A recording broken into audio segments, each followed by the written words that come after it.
All right, we are live here for this live edition of the New Warehouse podcast. Very excited. This is our first live of 2026 actually. So we're finally getting live in the new year, and hopefully we'll be bringing many more live streams this year to you as well.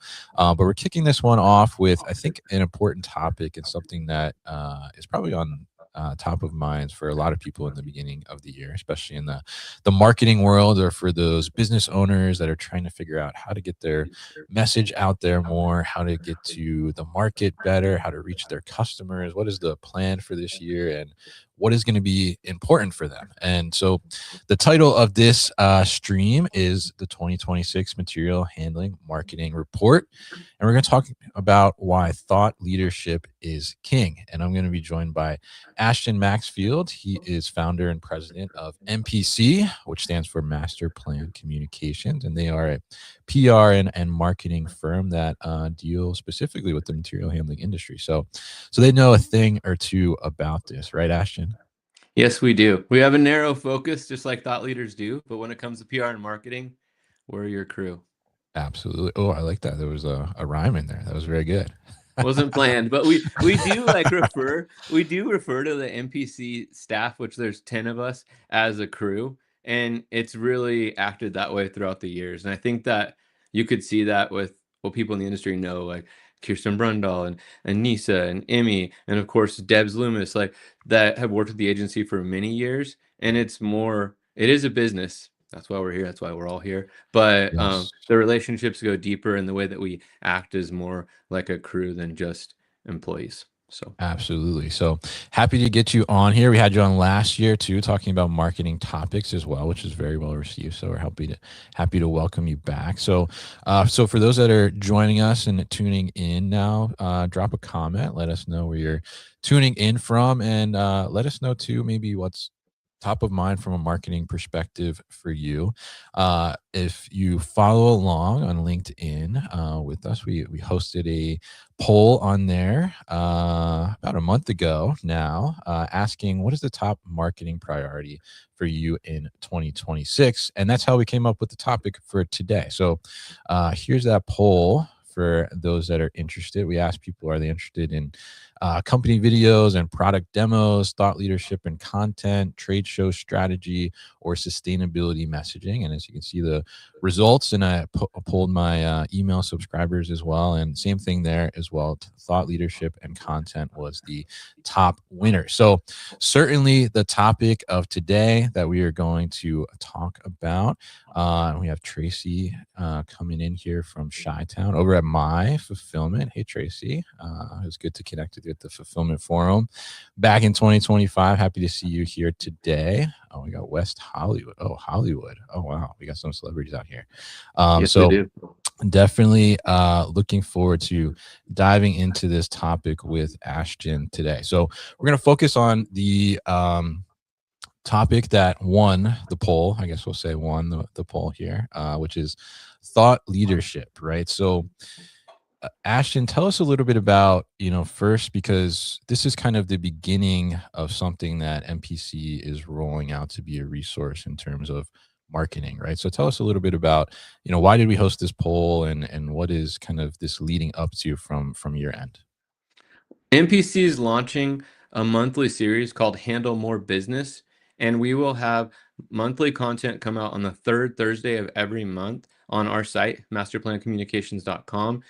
The goal is to answer marketing questions and provide marketing insights to any marketing decision maker in the material handling, warehousing, and supply chain industry. That's the focus. So with that, we wanted to hear from the industry to see what topics are important. We're not going to guess. We want to know. And Mm. we knew that Kevin and the New Warehouse Pods audience was clued in to that. So we were so honored that he partnered with us to poll the industry and start it off. So today we'll deal with the first topic, which is exciting, thought leadership. And then each Thursday through the rest of the year, we'll be answering more. We have a few already in the can, which address trade show strategy and some of the other topics that came up in the poll.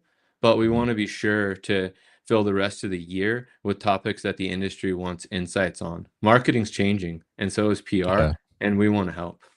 Yeah, absolutely. And I think that's great. It's going to be a great series, and happy to help you kick it off here today as well. And I think for that series, right, as you said, you want to know, what do people actually want to hear about, right? So I think today you're offering a little incentive here, right, which we'll put at the bottom of the screen. So if people want certain topics that they want to hear about within that series, or just in general from MPC, put that in the comments. And Ashton says he's going to give out some $25 gift cards to people that drop those in the comments. So definitely take advantage of that. So now, Ashton, let's talk a little bit about, and I see in the comments we got a strong showing from Dallas DFW in here. So shout out to those people out there, and hopefully you're thawing out by this point. I know that's a little traumatic down there in Texas, the ice and things like that. So Ashton, let's talk a little bit about these results from the poll, right? So were you surprised at all by thought leadership and content being the top response? I wasn't surprised. I wouldn't have guessed that that would be number one. So I guess the short answer should have been I was a little surprised, Mm, but I knew it would be in the top. And there's a reason for that. The reason is that authenticity and real connection is more important now than ever in the mm, digital landscape. And there's a lot of factors for that. One of it is like um, losing trust in traditional media, which hurts me because I'm a PR person to the core, and media is important, an important part of our country, but it's true. And with that, authenticity and having those real relationships are super important. And thought leadership plays right into that. yeah, absolutely. And I think that authenticity plays such a huge part in business today. And I think like that's actually interesting. I see Luke's comment here. I think most of marketing position will be eliminated in the next 5 years due to AI, right? So, I think that that AI portion, as it's coming in, right, is that authenticity, as you mentioned, from kind of human connection and human representation, becomes even more important and like rises to the top, right? Which I think is a great point there. So tell us a little bit about, let's dive into this topic here. Um, so what actually qualifies as thought leadership, especially in our industry? Like how would you consider thought leadership? Is it just like throwing a post up on LinkedIn here and there, or what actually goes into this, and what is the definition of thought leadership in your perspective? Well, you know, the number one rule in thought leadership: don't talk about thought leadership. Oh no, are we making a mistake here today? Because we're talking. Number two rule in thought leadership: don't talk about thought leadership. No, I guess that's Fight Club. I'm just kidding.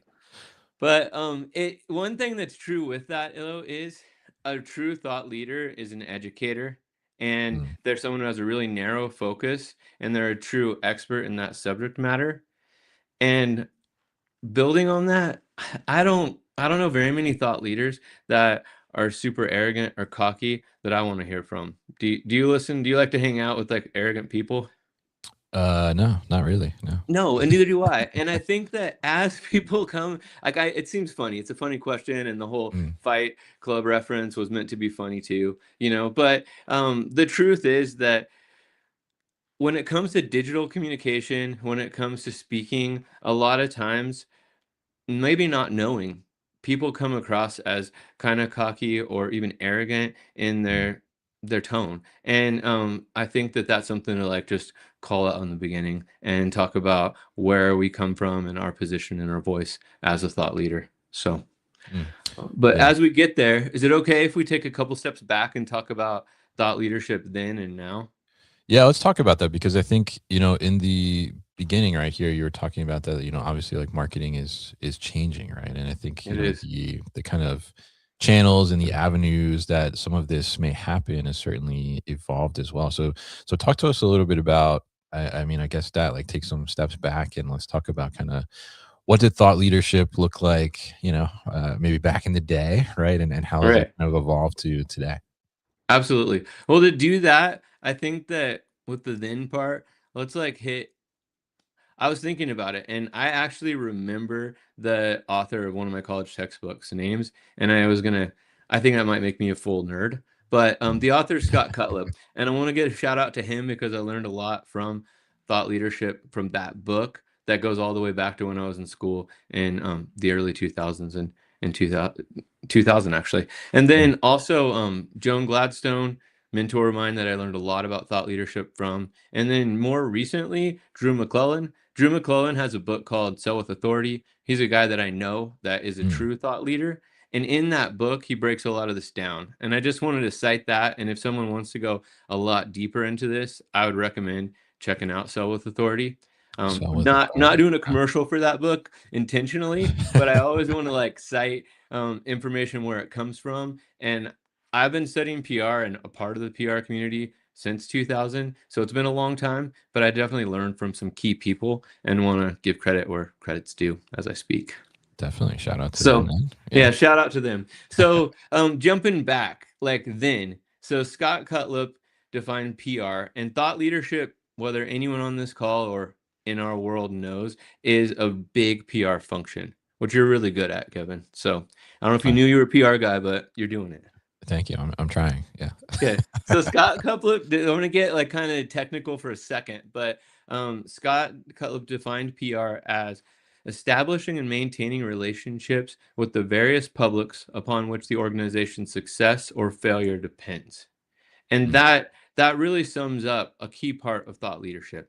So with that, I think it's important to think about pre-digital communications, which I think of as then. I just wanted to break it up into like two eras of thought leadership. Sure. Then, pre-digital communications. In that world, I see like Kirsten Brundle and some of the rest of the NPC crew on here, like Emily, Rachel, Anissa, anybody else I missed, like shout out to the NPC crew for sure. Mm. So with that, if you're thinking about pre, then Kirsten was right there with me in it in the early 2000s, shoulder to shoulder, lining up, speaking opportunities, contributed articles, other things for executives. And when we did that in the then time, there were gatekeepers. So Mm. for a thought leader to be able to have a platform to speak at a trade show, a conference, in the trade journal, or even better, in the Wall Street Journal, which was the very top thing then, or the New Sure. York Times, Yeah. both, which Kirsten and I work closely to line executives up positions there. There were such limited media outlets that they resonated more and they carried more weight at the time.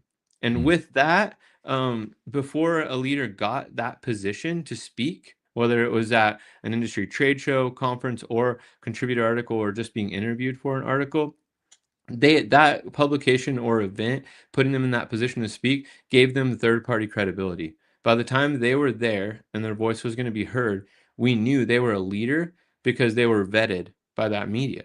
They weren't going to Mm. be interviewed. They weren't going to be a credible source or speaker unless they truly were a thought leader. So that was the difference. But the thing that I think that's really key is remembering that. And as we go to now, today in the digital world, anyone with a digital phone, laptop, any digital Sure. communication can be a spokesperson, can have a communication channel instantly from kids all the way up to adults. But Mm. that doesn't necessarily mean that their content is something that the industry is going to want to hear or that they have that expertise, that subject matter expertise that really matters. So I don't know. So I wanted to hit that first before we dive into the Yeah. material handling portion. And then I thought that, I don't know, it helps me to sometimes get out of our details in our industry and see something on a big picture level and then kind of bring it back. When I was actually at your event the other night, Warehousing After Dark, it just like Yeah. impressed upon me so much how deep of a subject matter expertise so many people in this industry have. It's amazing. Right. Yeah. So many. Yeah, yeah, and I think it is so interesting, right? Because there is, I mean, there is like a deep knowledge that exists within Mhm. the industry, as you said. Like we had, and I see Cliff checking in here, who was the sponsor of that night over at Hardesty Yeah. Technologies, and they had Joe from their team present, and he's like deep expert, right, in the space, and was talking about that. So yeah, I mean, there is a lot of knowledge that exists in here. So tell us a little bit about, how do we start to like cultivate some of that knowledge into this All thought right. leadership. Yes, and I got to talk with Joe, and has such a deep knowledge. He's Yeah. actually spoke at the industry like ProMat and Modex trade shows several times, and he is truly a thought leader. So, Mm. shout out to Cliff for putting him up there and having him share.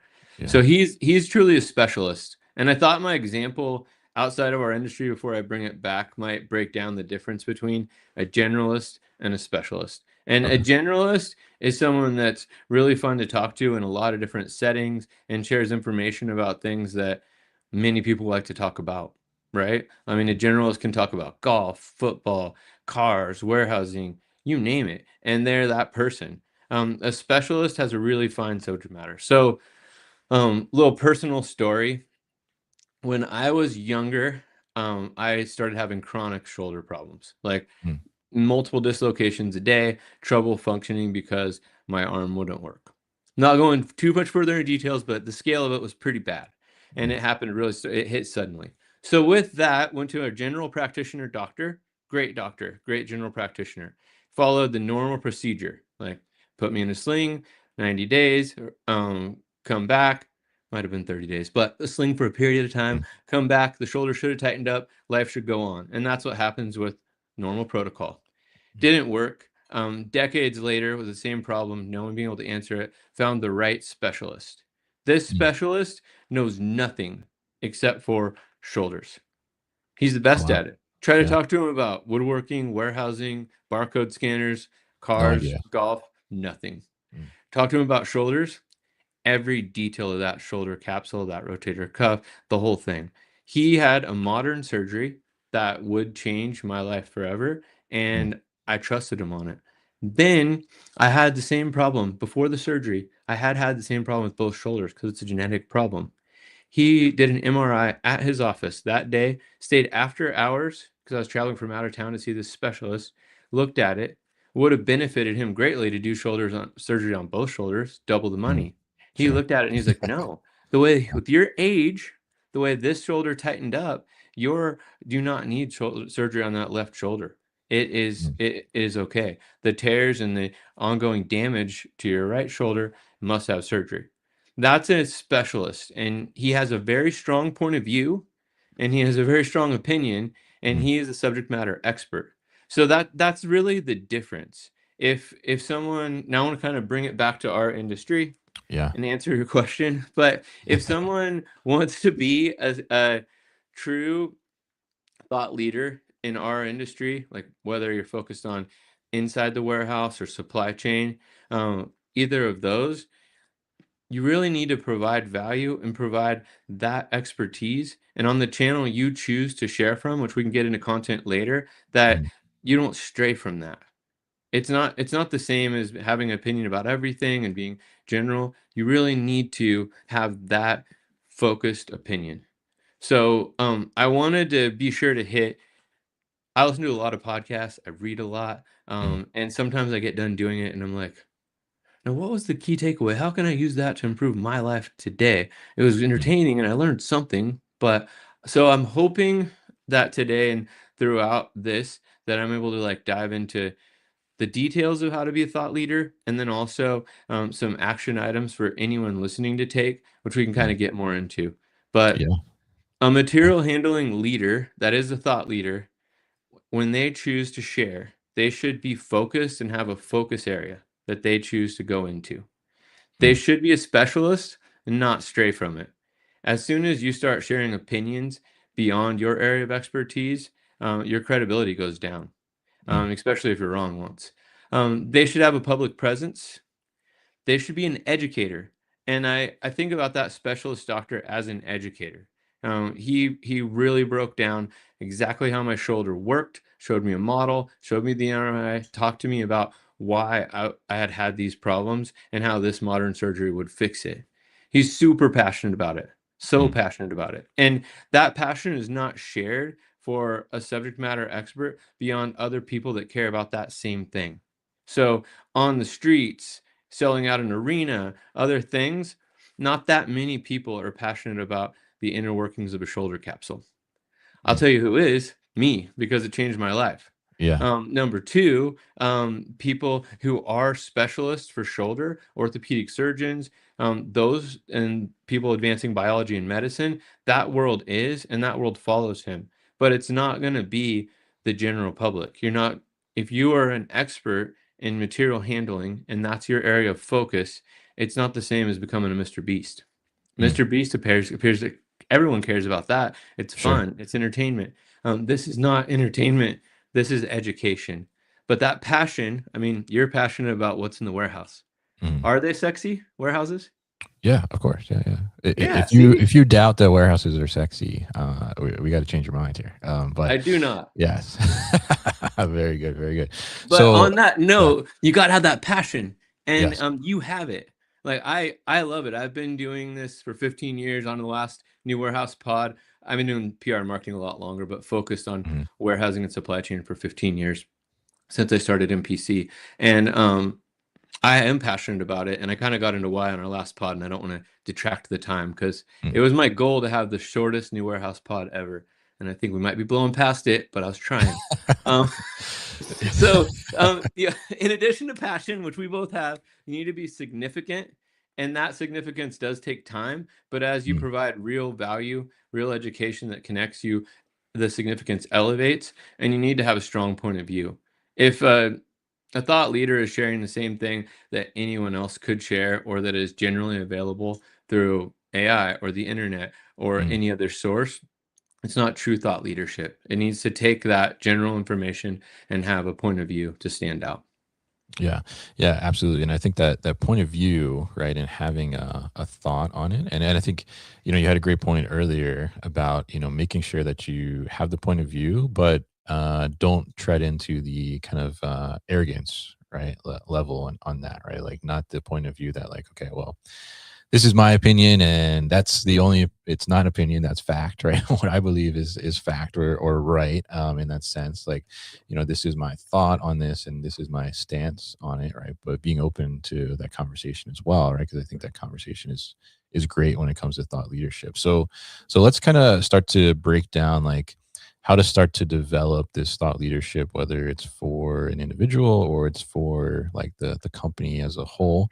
And I think maybe the first question I have there for you is, um, when we think about like thought leadership within a company, right? How do we start to identify like who is the thought leader or who could be maybe multiple thought leaders? Like how do you start to identify that? Is like a certain role? Is it a certain person that it should be? Like how does that kind of start to work the beginning of the plan? I think that first is just take a step back and see, why are you seeking thought leadership? Is Mhm. it to advance the company, which is something that is very valuable? And looking at some of the friends in the chat, they have some very similar questions, and some have been really successful at that. So that's Mhm. great. Or is it like to advance yourself as a thought leader in the industry for your own game? And there's like zero wrong answer there. But I think that the plan could take a different tack, depending on what the goal is. So with that, so let's just go with a company. So you're a company, Sure. you're a warehousing company, and you want to establish your warehousing company as a thought leader. Um, is there a founder or a C-suite executive? That helps. Title helps. It's not Mm. imperative. If you just are a subject matter expert and you don't have that title, you can elevate, of course. But if for the company, that's already a higher level. People want to listen to leaders, and those titles have leadership with them. Or is there an engineer that's well spoken that enjoys this and will participate? Mm. They need to have all the things that I kind of already mentioned. They need to be focused specialists. They need to have a public presence, talk as an educator or want to educate. They need to be passionate, Mm. all of those things. But then they also need to participate, because if you don't have Right. regular content coming out, you will not be a thought leader. So with that, find someone who could participate and commit to putting content out on a regular basis and putting content out that is new and has that point of view and provides value. Mm. So once you find that, you have someone. Also, if you have someone that has done something that everybody wants to hear about, their thought leadership can have a lot. slower cadence, let's say, which isn't something Mm, I'd recommend. I would have to have like a set cadence. But I have one example of someone that everyone just wanted to hear from in the material handling industry. So he could literally speak once a year and fill rooms. And mm, that was something that early on um, we worked with, but he doesn't put out regular content. When you um, go use Gemini on who a mm, material handling thought leader is, he's not going to come up. But mm. you know who will come up? Who? You. When it comes to Gemini, Kevin, Yeah. you are one of the top. So you're not quite there on ChatGPT, and I didn't use every other modern AI, but I I need just some thought I'd work throw on that out there. ChatGPT. Yeah, I got to Yeah. work on ChatGPT. Okay. All right. You are a thought Yeah. leader, though. But this guy, so just to throw out one example, and I have some, if we get to it later, examples of companies that have used it to advance sales immediately. Mm, But so Andrew Kirby, if anyone's met him, they'll never forget it. He's an amazing, like, unique individual. mm, But he believes that he was put on this planet to make the world a safer place. mm. That is a strong point of view. Yeah. That's it. He didn't become an engineer for any other reason than saving lives. And he'll Wow. tell you that. Yeah. He invented Tubrac, which I'm sure everyone on this call knows about. But basically, it's a pallet rack that will bend in all four directions, has a dual moment property, which is an engineering term, science.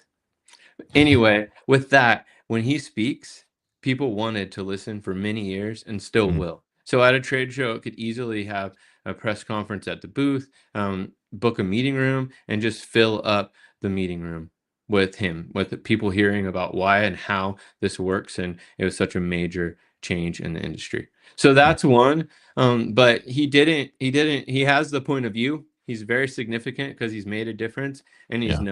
known. He's not someone who's seeking to be, a thought leader. So, but those are the way to do it. Really, is to identify an individual who will make time, meets all the criteria we talked about, will make time to have regular content.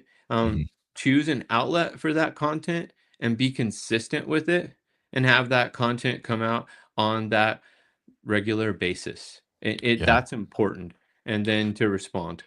Yeah. So I'm curious in there because I mean I see definitely some people in the marketing world in the comments here. So if I'm a marketer, right, and I as I'm exploring different topics, things that obviously marketing wants to talk about stuff, right, and put stuff out there, right. So I'm talking to different people within the company, and I find somebody that like, oh wow, they have a ton of knowledge about the Right. industry, about what we do, and a lot of thoughts around that. Like they could be a great thought leader, but there's someone that, as you mentioned, like doesn't necessarily have a presence out there, or is not someone that is like, okay, like, yeah, I'm thinking about this and I'm going to go, put together a blog post or a LinkedIn post or something like that.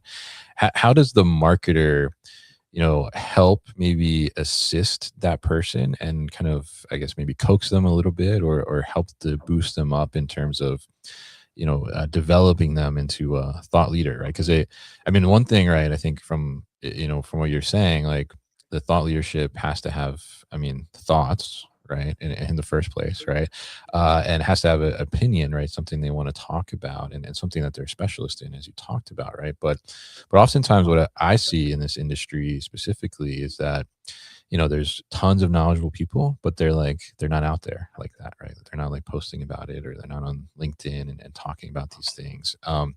So how does a marketer help to, we talked about kind of identifying the person, but how do they start to build them up so that they can put them out there as a thought leader and feature them in things, or help them, start to navigate social media or blog posts or speaking engagements and things like that? How do you start to like kind of, I guess, build the thought leader in a sense from a marketing perspective? Yes. I want to hit that for sure. I'll answer that directly. And then I see a couple. It's awesome to have questions in the comments. One from Shams, which kind of hits ROI, which maybe we talk about We got, next. And yeah, we then got a couple of Tracy people had a talking real about specific ROI one, here. which is a pretty cool one. But to answer that, how to help them, if they meet that criteria, which maybe we put in the description or the chat later so that anyone Hmm. could take it, because I really want people to have action items to take, then, and they'll commit to a regular cadence of putting out content with you as a marketer. That's where we thrive, because us Mm, PR and marketing people, well, most of us, I won't speak for everyone, but most of us are happy to be behind the scenes. Like at NPC and me personally, like I'm super excited to put together a plan that builds a business and helps them grow and then also protects them as they grow. So that's where our crisis communication side comes in. So Mm, how we help them is they meet all the criteria. They commit to working with us on it and providing us with input and working with us on content. Then we talk to them about where they're most comfortable sharing.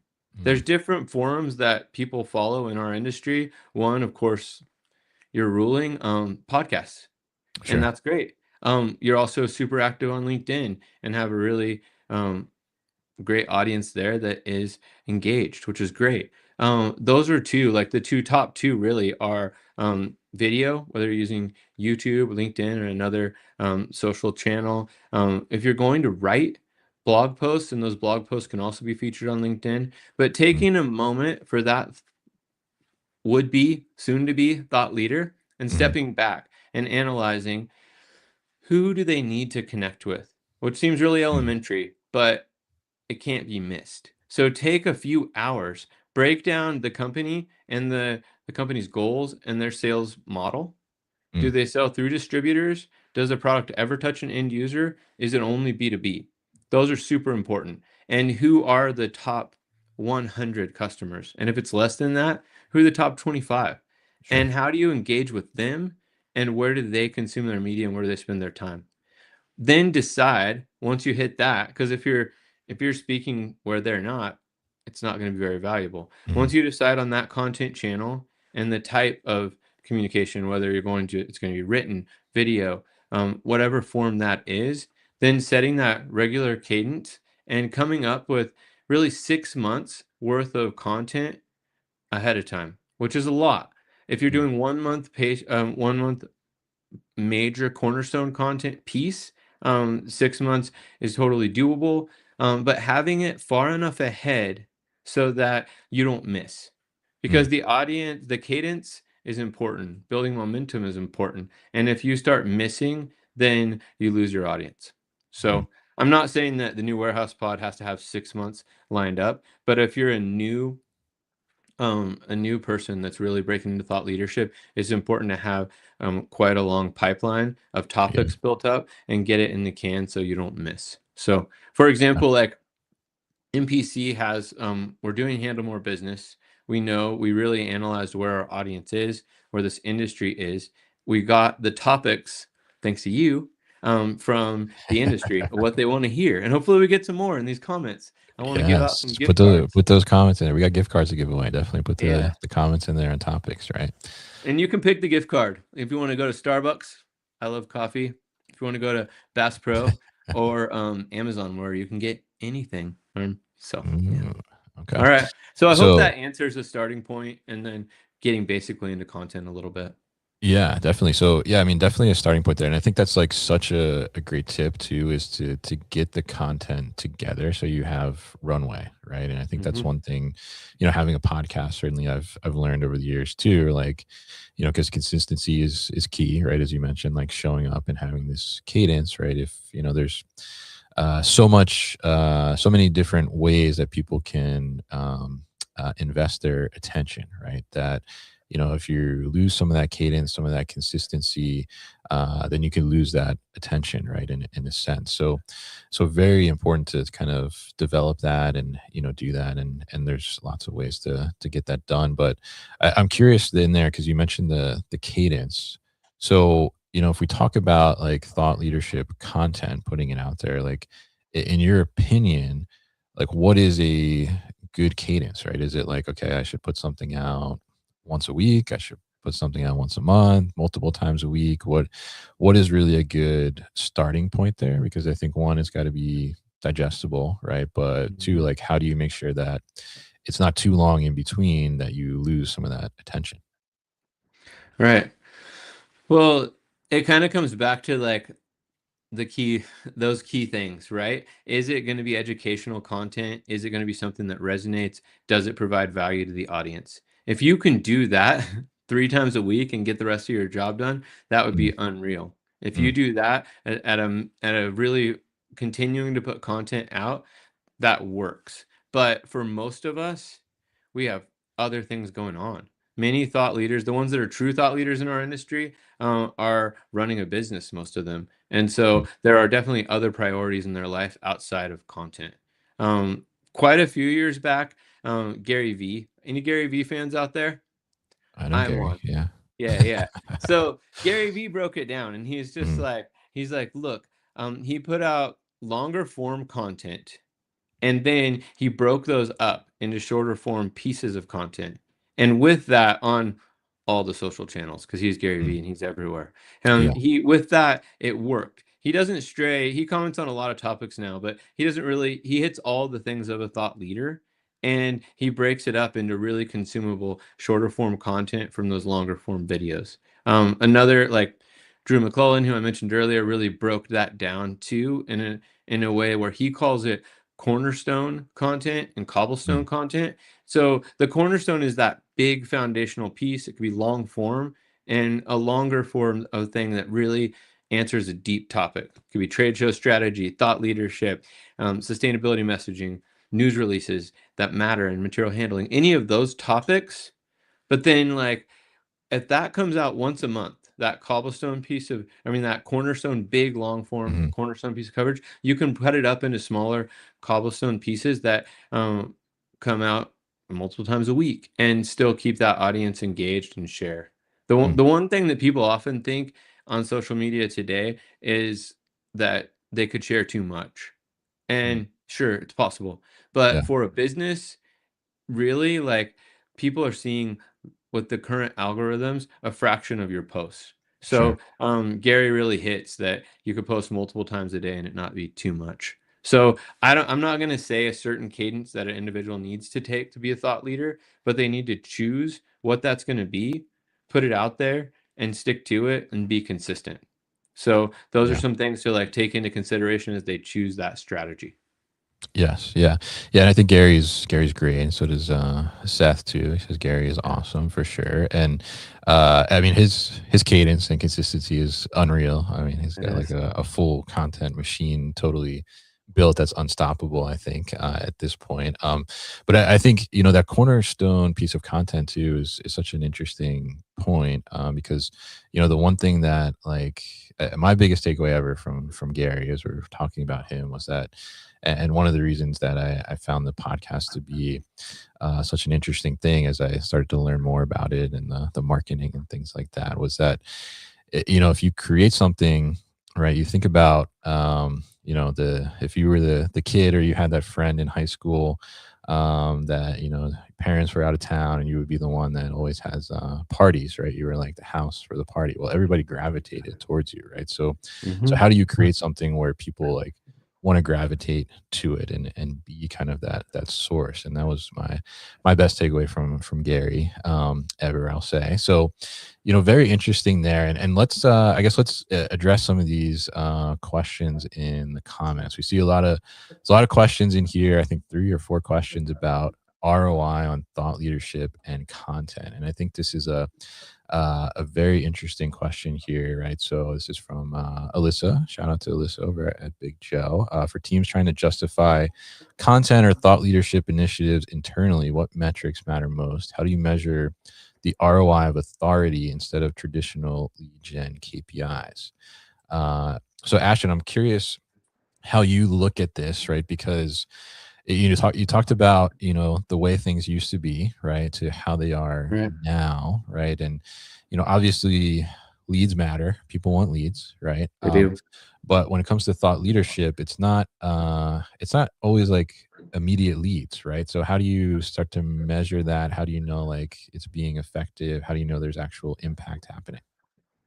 Well, thought leadership is really an awareness piece, credibility and awareness. And those Mm, are really hard to track directly to leads. But I do have specific ROI examples I'd like to go through yeah, let's hear it. and talk from there. So really, ways to measure it, I would break it down. Break it down into 2 areas is what I recommend, between like current customers and look at your business model. Because Mm, in our material handling industry, there's so many different business models. Is it all direct? Is it through dealers? Are end users involved? But break it up into the touch points of your business model. Because one thing that can be overlooked in marketing, I'm sure no one on this call is overlooking it, but some people can overlook the value of current customer relationships, current dealer relationships. Mm. And having that position of authority strengthens those relationships and makes you more sticky.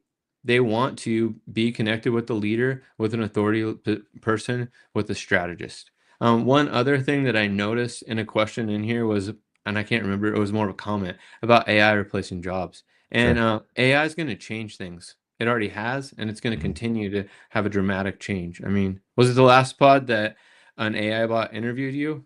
A recent one, right? For Yes, a yeah, job? yeah, yeah. Monday's episode, actually. Yeah, yeah. She did a great job too. I thought about I might want to hire her. She grilled me a little bit, actually. Yeah, yeah, Yeah. on forklift safety there. So, So with that, AI is going to make a change. However, the C-suite, the executives and leaders and decision makers want strategists. They want strategists that can sit at their table, and that's going to be more and more value. mm, It's going to be more valuable than content, than creating ads, than designing a trade show booth. Some of the traditional marketing functions are going to change, no doubt. We're surrounded by change. However, true strategists are going to elevate, and thought leaders are in demand, and thought mm, leaders often don't have to negotiate on price or choose not to. So flipping from the old sales model to the new, in the old days when someone would sell off of a spec sheet and sell off of cold calls, when I first started in this industry, some of my contacts and friends, especially at lift truck houses, but for other companies, they mm, thrived off of cold calls and they were mm, masters at it. Today, anyone with a phone can easily check your background, can look you up, can look your mhm, company up, and get a quick comparison of your product and who you are versus the competition. So while sales remains super important, having that authority position is even more important. And that can be hard to measure, but there are ways to break it down. So with thought leadership, I would recommend putting the metrics in as you do measure your marketing and you measure your leads, whichever lead tracking you have, where they came from, where did mm, they hear about you? And Cliff mentioned the way that they measure, Cliff Hardesty the other day, the way they measure where things come from, and I thought that was great because not all companies measure.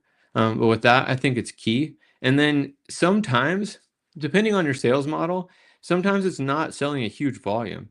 mm. Sometimes it's landing that key customer or that key deal. And one thought leadership example of ROI that I have is one of those. It's one giant deal that came from some strategic thought leadership. So going back in 2023, Mhm. we were planning for the upcoming trade show season, which I know everybody's getting ready for Atlanta, Modex, and Yeah. they're in it. With that, as we were planning, our client that we've worked with since, well, 2011 actually was when we first met with them, which is Hannibal Industries that now became Nucor, which has Mhm. been an amazing transition, and super happy to still serve them as PR and marketing counsel. With that, working alongside of them, our thought process was their leadership and sustainability. They have closed loop recycling. So basically, just to sum it up, I know you know all about it, Kevin.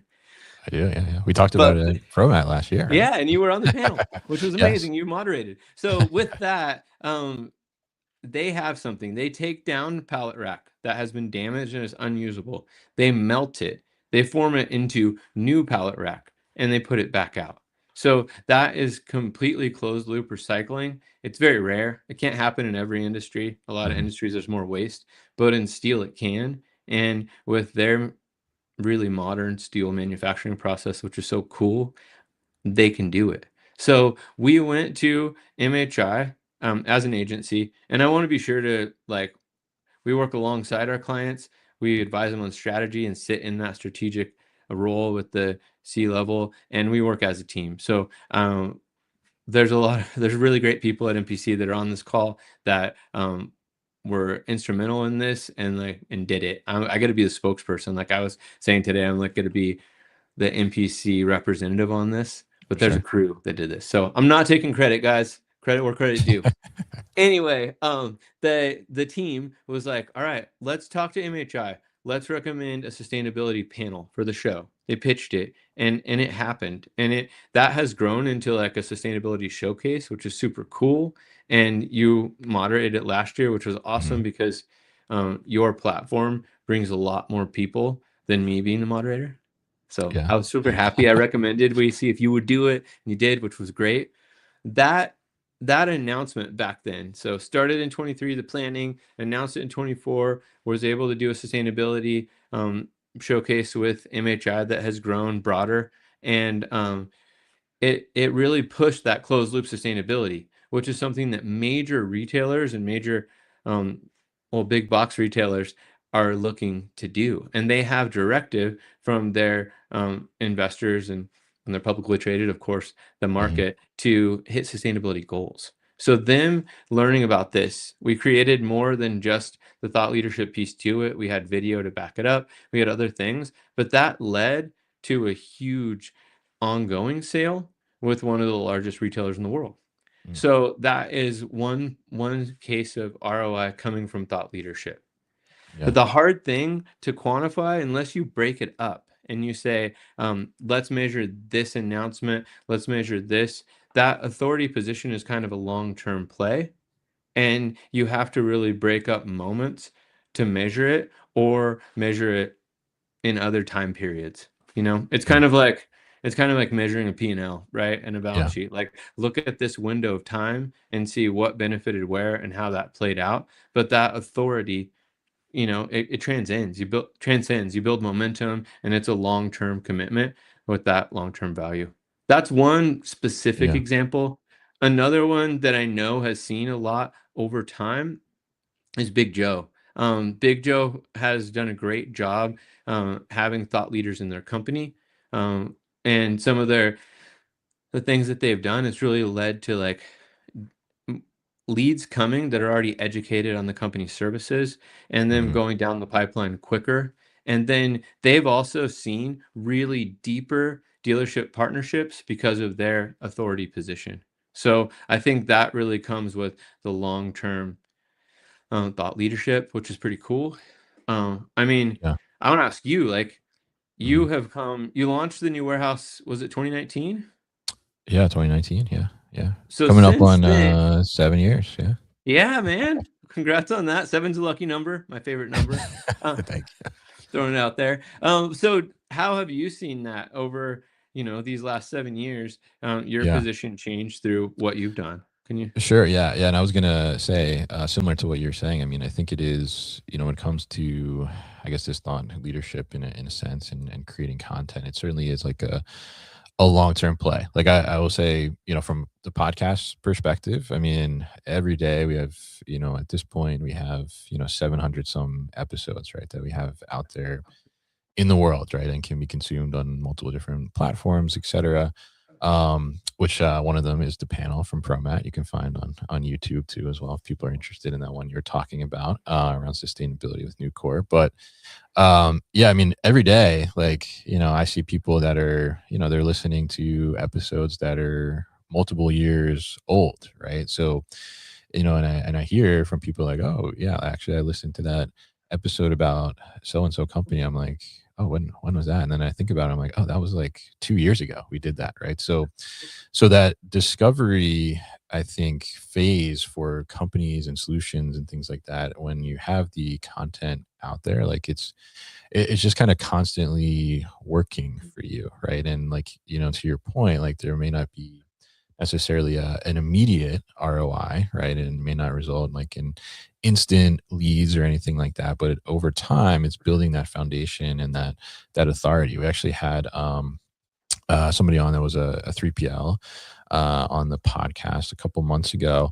And he had recently switched WMS systems. And he said, like, straight up, he's like, one of the reasons I switched is because this WMS system, whenever I was looking to get into e-commerce fulfillment and looking up information that I needed, not just around WMS, but just like around e-commerce fulfillment in general, like every article I found pretty much was like from somebody at this company or from the company itself, right? So he's like, okay, well, these people know what they're doing, right? And I think that's a great example of like how that content can work for you before before you might even be talking to this person, right? Like they're investigating, they're researching, they're, they have more access to information than ever before, as you said earlier. And I think that becomes really important, and it is a long term play, but it kind of keeps just working in the background for you. So that's kind of my view. And I'll say, from the data itself, people are definitely like listening to things that are 2, 3, 4 years old, still, as well, as long as it's out there and accessible. um, so let's do another question here from the audience. Can, And can, I think, I got one. I got one. sure. And it kind of goes right in the way of what you were just speaking to. Rachel Leadholm was wondering what types of content are most effective right now in material handling. And what have you seen from the new warehouse pod? Which of your content is most engaged with? Yeah, absolutely. So I think that, actually, I'll throw the poll back up here, right? Because like our second place, right, was company videos and product demos.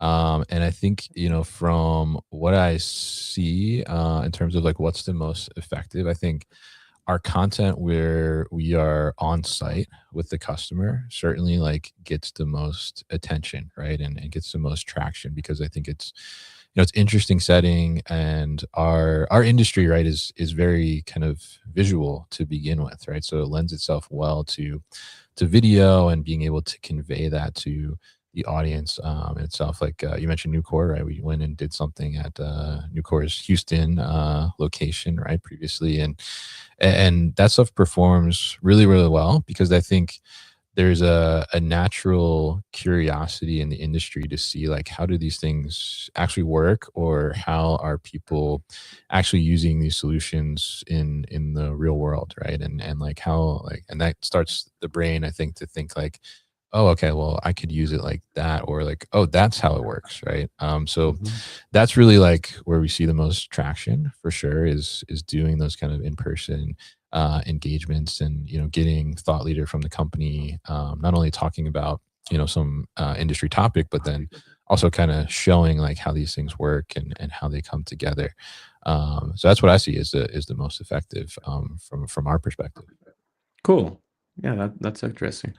Yeah. So let's I think Tracy has like a real world example here. So maybe you can give her some ideas here. She said, "Is there value for me to share with prospects that which is her company, started as a marketing agency that evolved into a fulfillment provider?" So they started, I've met Tracy before. They started as a marketing agency, but then evolved into a 3PL, doing e-commerce fulfillment for brands.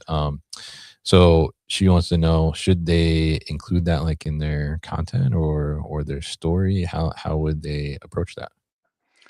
My recommendation is yes. If you tell that story authentically, it will connect. People want to know where you came from. People love to know experience going beyond. And so the way that you could explain that and how you created demand, because that's what marketing does, right? We're here to Mhm. create demand for businesses. How you created demand and then how that led you to the current place you are with fulfillment.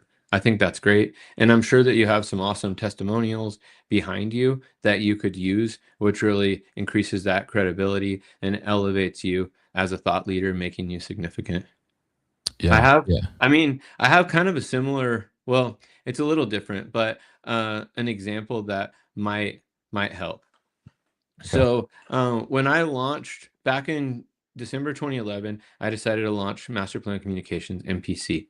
And when I created it, I chose to wait until much later, 3 or 4 months later, to announce what we were doing. And Mm, I did that to build the key points of thought leadership for the agency and agency leadership, and tell that story with momentum and strong clients behind us. So I launched it in December, and I had a strong list. I was in there at Hannibal, and I was going after many companies in the markets we were focused on, and letting them know what we were offering and how we can help them build their business. And it worked. And by that spring, we had several major companies behind us, and I'd hired 3 people off the bat, mm, and I just knew we were going to make it. And so when we did launch, we launched with the credibility of clients behind us. We launched with that authority of others speaking on our behalf already. And it put us in a position where it was more like, get on board with us or get out of the way in a Mhm. nice way. Instead of like being like, hey, would you like to try it? I know what I'm doing. It was more like, this is our team. This is who we already have on board. Would you like to have success like them? They've already endorsed us. And it put us in a whole nother position. So it sounds like you're already in that position because you have such a strong background moving from marketing to fulfillment, and it would be a cool story to tell. Yeah, absolutely. And I would add to that. I would say that, a lot of, especially from fulfillment, like e-commerce side, right? A lot of people that have started these e-commerce stores or businesses, right? A lot of their expertise is often in like marketing, right? So I think there's like a relation there where you can tie that, like, hey, we know like what you're going through, but you may not know about fulfillment, but we also know about fulfillment, right? So how do we kind of bring those together, and how do we help support them in both kind of avenues in a sense? So I think there's something there for sure. Let's see, we just got a question from Emily. I think this is a great question, actually. So, speaking about authenticity and building genuine connection, would you say it is important for companies to address current events where applicable to their businesses? That's a good one. What do you think about that, Ashton? That is a great question. Emmy works at MPC. Shout out and great question, Emmy, and thank you. So one of the things with being a spokesperson and putting content out there is being timely and providing that value. Mhm. So that timeliness is an important part of news. News is what people want to hear about. So it ties together. But before a company comments on current events, I would always take a step back and look at it through the lens of, does this apply to our focus area? Does this apply to what we specialize in? And is this our lane? And if it Mm, is, and you're willing to speak to that, especially with how polarizing many current events are, I would caution. But I would say if it's where you're at, then 100% yes. Some examples of those, of course, are the tariffs. Thought leaders who spoke on that and were credible and it was their lane, were really elevated during that time. And that's been going on for a while. There was, of course, mm, the first Trump administration when the tariffs really hit. And that was something where we, as an agency, worked with our clients who manufacture in the U.S. and also those that import to have statements. We had NPR on site at one of our clients speaking about it. We mm. were in top business press with our spokesperson, and that really elevated them as a thought leader and advanced their position. So in the right current event, 100%, but Mm. definitely look at it through that lens before making a decision.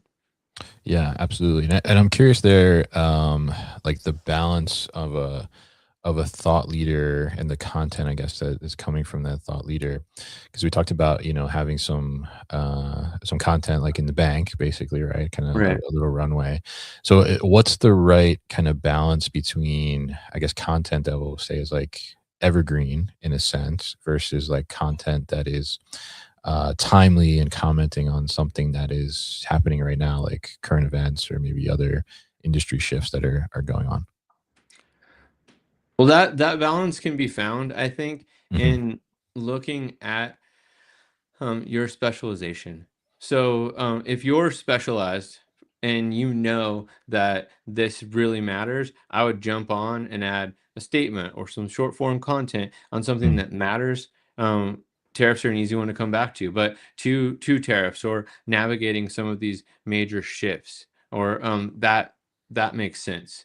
And what could balance really easily is either doing like a quick updated show or updated post or something to address that. If video is your form, jump on video and do it. mm, If LinkedIn is more of your presence or blog, go ahead and get that up.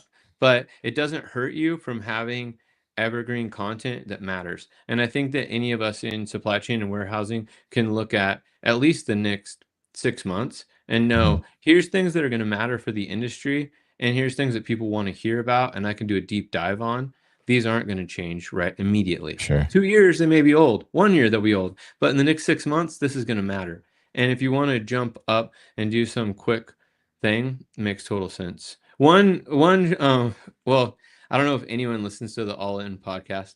I don't agree with all their opinions, but I do listen. And they do a really good job of having a weekly show, Mm, having guests that matter, and then, of course, jumping in with the breaking show if there's some huge business world change.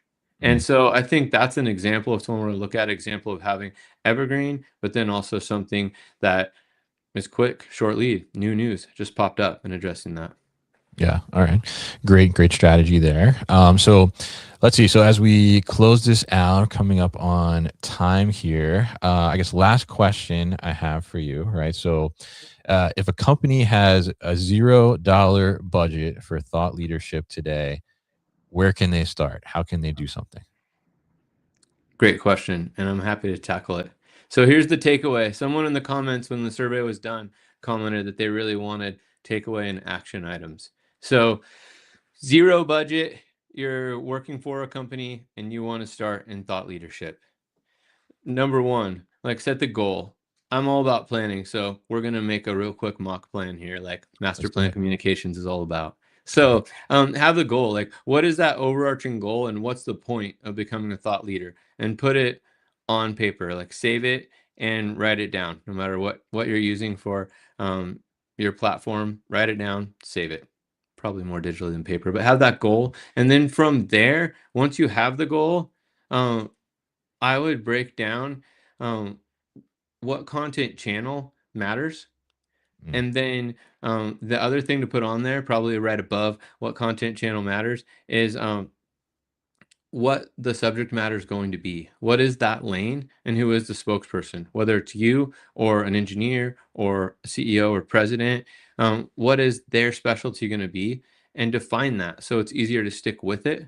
It'll probably be obvious, but write it down. And then from there, after having the channel and doing that research we talked about earlier of where the audience consumes their media and where you can best reach them, then I would break out at least 6 months of content. Like these are going to be mm, those key pieces. Let's call them cornerstone pieces. These are going to be the 6 topics that matter, and that's what we're going to commit to first. And then there can be, of course, those can be broken up into shorter form cobblestone pieces like they talk about in Sell with Authority, and mm, have those shorter pieces. Once you have that and you continue to build content at least 6 months out, you can really move forward. For any marketing professional, I would recommend having some KPIs or measurable objectives, and those could be broad at first. It's not wrong to have it be reach at first mm, and owning voice and things like that, and then down the line tie it to ROI. One of the things that I think it kind of goes into trade shows too, but one of the challenges with our industry in marketing is that we're sales driven industry as a whole. mhm, And with that, people automatically think direct ROI.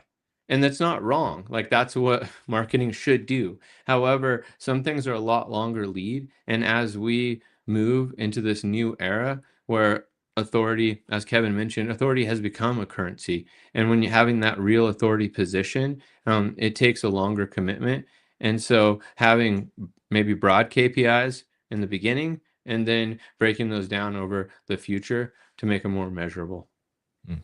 Yeah, absolutely. And I think, I would agree with you there on the plan, right? And I think, having a $0 budget is not an awful thing for thought leadership, at least to get started, because Right. we all have a phone, right, that we can leverage to do those things, getting on LinkedIn and posting some stuff to test what works or what doesn't work is free, right, for the most part. So I think it's easy to get started with a minimal budget or no budget at all, and then be able to see that. And I think, my other tip there too is, we talked about kind of tying it back earlier to, how do we identify that person and start to develop them into a thought leader. I've seen, where you can sit down with this thought leader and, interview them and record the interview on Zoom or something for like an hour and just have them talk about a topic and then take that, transcribe it, and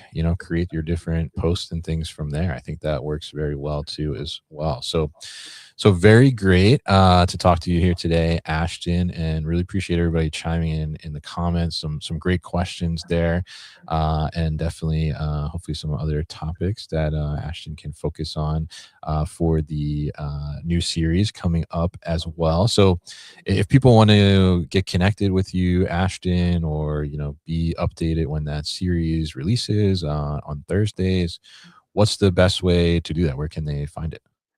You can find the series at masterplancommunications.com. It's our name. It'll be there. We will continue to post there every third Thursday. If you want to reach me directly, of course, I'm on LinkedIn at Ashton Maxfield, and my mobile number is 949-289-6493, or you can email me at my first name and masterplancommunications.com. All Look right. forward to And talking to anyone. The other thing, if you could throw out anyone, like you can add sure. them later, but if you have topics, we really want to fill the Handle More Business series with answers to the warehousing and supply chain industries questions on how they can market better. So if you have any topics you want to know more about, please throw them in there. And it could be today. If you listen to this next week and you add them to the comments, I will go back, or you can hit me directly with them. Yes, absolutely. And yeah, if you think of something you watch today and you think of something next week, come back and throw it in the comments here for Ashton, or send it to him directly. Definitely appreciate you wanting to field those and address the problems that people really care about, right? That's probably actually another great tip about thought leadership, right? Talk about things that people actually care about, right? Yeah, And you can exactly. start to get some of that from as you put content out there and hear feedback and things like that. So really appreciate you joining us here today, Ashton. Great tips as always and great advice as well. Thank you to everybody for joining in, whether you joined us on LinkedIn, YouTube, X, Instagram, wherever it is you may be. We will post this recording on the audio version of the podcast too, so make sure you're subscribed to the New Warehouse podcast wherever you consume podcasts at. And if you're watching on LinkedIn or YouTube right now, after this recording is after this live is done, the replay will be available immediately, so you can share with all your friends and other marketing buddies too, and tell them, hey, we need to be doing thought leadership, right? So appreciate you, Ashton, and everybody tuning in. Have a great rest of the day and week, and we will see you out there somewhere in the material handling industry.